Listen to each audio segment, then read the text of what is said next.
3 mois après la mort de Johnny Hallyday, l'image de Laetitia Hallyday s'est sérieusement dégradée.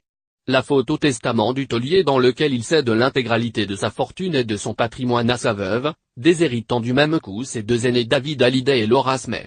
Pour une grande partie de l'opinion publique, il ne fait aucun doute que c'est Laetitia Hallyday qui aurait poussé son défunt mari à prendre cette décision.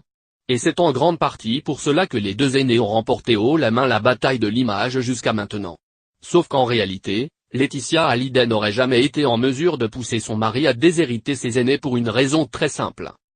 Ce mercredi 21 mars, l'ancien avocat de Johnny Hallyday, qui conseille désormais Laetitia, meurt avant Amir Aslani, a accordé une interview à Paris Match.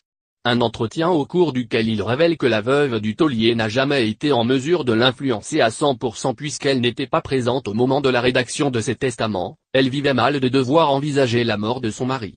Chaque fois que le sujet était abordé, elle pleurait. C'est pourquoi Johnny préférait qu'elle ne soit pas présente lorsqu'il venait me parler de la période qui suivrait sa disparition. Prétendre que Laetitia lui a forcé la main est une aberration quand on connaît la détermination de Johnny, assure-t-il.